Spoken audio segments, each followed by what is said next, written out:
20s, I thought I didn't really have to worry about love, that it would just happen for me. I would meet someone and just start hitting all those adult landmarks. Love, relationship, wedding, house, kids, couples counseling. But when I met Adam, I was 34 years old and at the end of a long, long dry spell. At the time, I was living in the last cheap English basement apartment in Mount Pleasant. I had just discovered online dating and I was so relieved. I felt like the internet was the boyfriend catalog that I had been waiting for. And I was gonna try on every last make and model until I found one that fit. I was going on 2 or 3 first dates a week. I had a dedicated first date outfit, dress, leggings, boots, scarf, and a dedicated first date spot, the Tonic on Mount Pleasant Street. So I was right by my house. Thank you, yeah. So if things were really great, we were right by my house. But if things were really terrible, at least I was right by my house.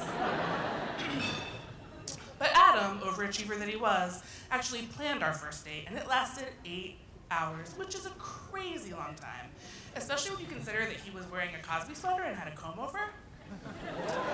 We had just left the Phillips collection.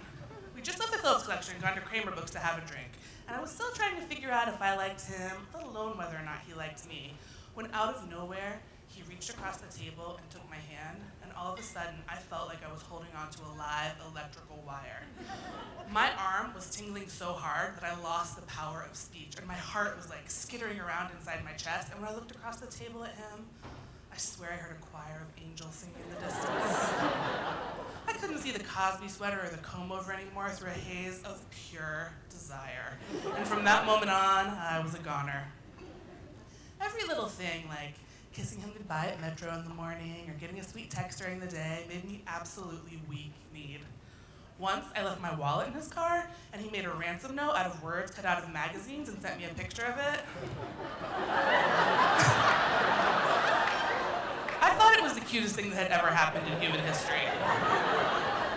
For the first time in a decade, I had Valentine's Day plans. Dinner, flowers, the whole nine. I'm sure some of you can appreciate that.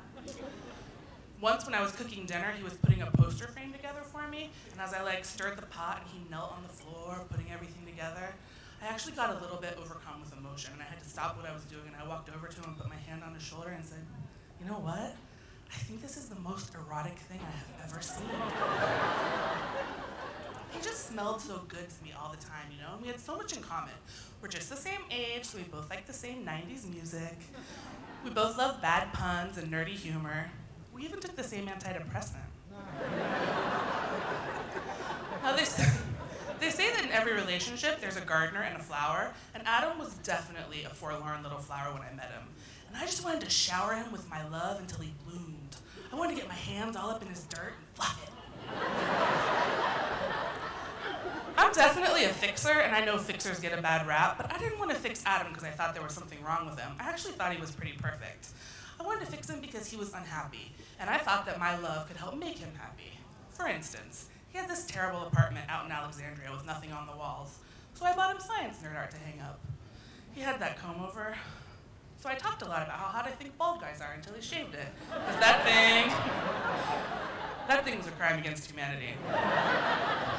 He had been wearing the same glasses for 10 years, so I helped him pick out a new hipster pair, and on and on and on, and this list does not even encompass the very, very nice and life-affirming things I did for him in bed. And on that score, at least, he was properly appreciative because, you see, Adam was recently divorced after a year's separation from the woman he had been with since the first day of his freshman year of college. Right. And in all that time, I was his first date, really kind of his first date ever. And instead of running the other way when I heard that, like a sane person would, I thought, jackpot. No one else even knows this guy is out there, and as soon as I heal him up, I'm gonna marry him. You guys, I want you to really hear me when I say this because it's not something I say lightly. I would have moved to Alexandria to be with him.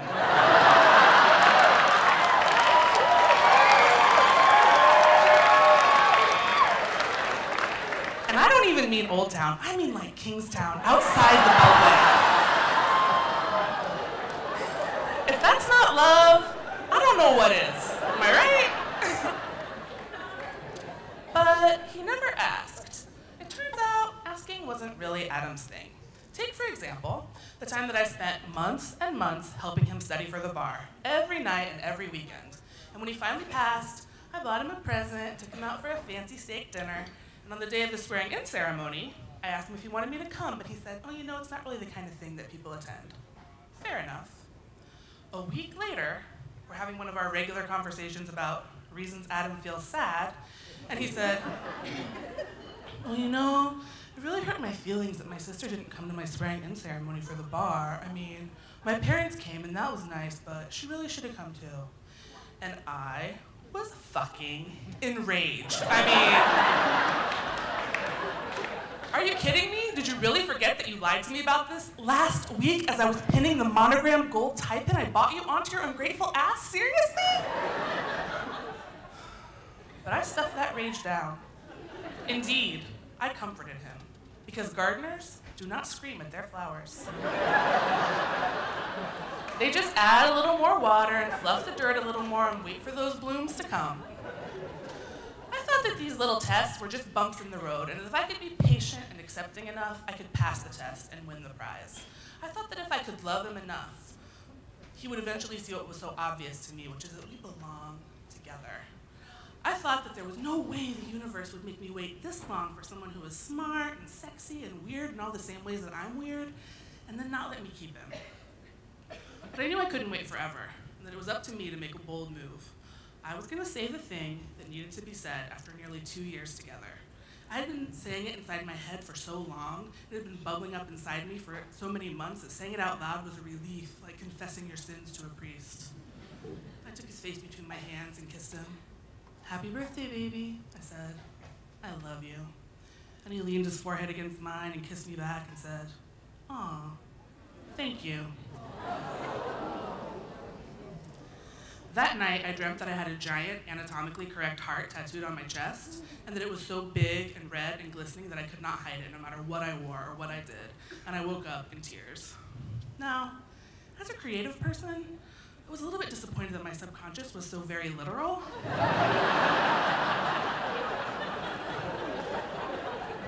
But the message was pretty clear. You know, in all the time that we were together, we never fought. I'm not a fighter, and so when things got rocky, I would just redouble my efforts to be lovable and to make him feel loved. I always believed that if I could just find the right combination of lingerie, homemade beef stew, blowjobs, and giving him space, I could find a way to make all the pieces come together, and the ultimate puzzle would be revealed, undeniable. But the day after our I love you, I thank you conversation, he broke up with me. Yeah. He said he had really, really tried really, really hard to love me, but he just couldn't. You know, like I was a Billy bookcase from IKEA that he had tried to put together but had to toss because he couldn't find the right size Allen wrench. Yeah. You know, as adults, we're not supposed to really dwell on the end of relationships. Old lovers and those whole worlds you create together are just supposed to kind of fade out until no one mentions them anymore. But losing Adam made me remember why I don't fall in love very often, because it is so exquisitely painful when you fall hard and it goes wrong. I felt like I couldn't take a deep breath for months after he left me.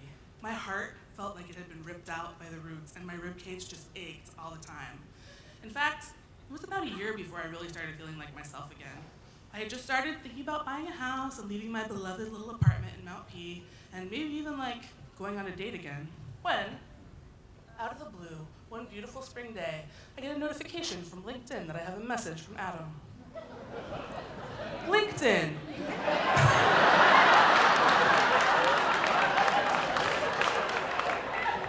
Because cara.foreign@gmail.com is just so fucking hard to remember.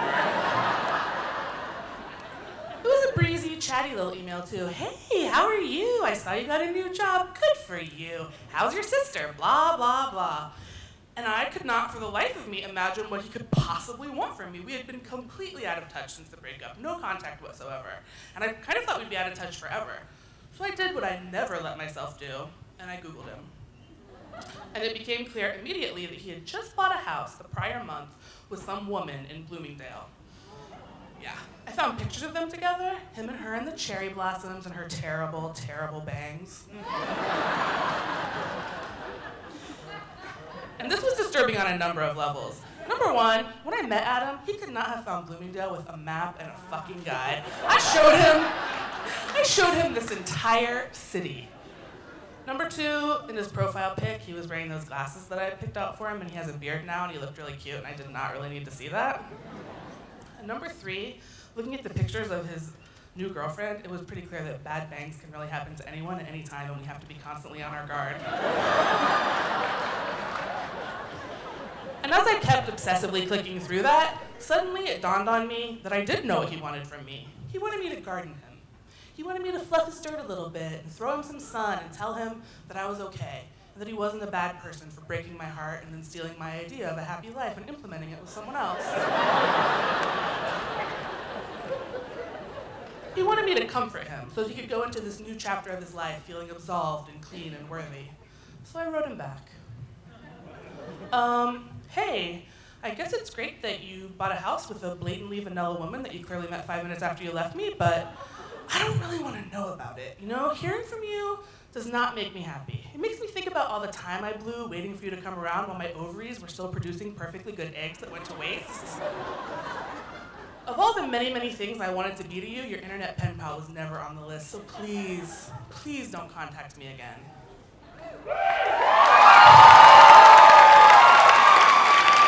Thank you. And I haven't heard from him since. Postscript, I did end up buying a house by myself in Fort Totten, and ironically it cost exactly half as much as the one that Adam bought with Bang Bang. And I really thought that buying it was gonna make me happy, like I was finally hitting those adulthood landmarks, but honestly, it really threw my head for a loop. I get mad sometimes that I have to do all this stuff by myself and that there's no one to argue over paint colors with and help me build bookshelves.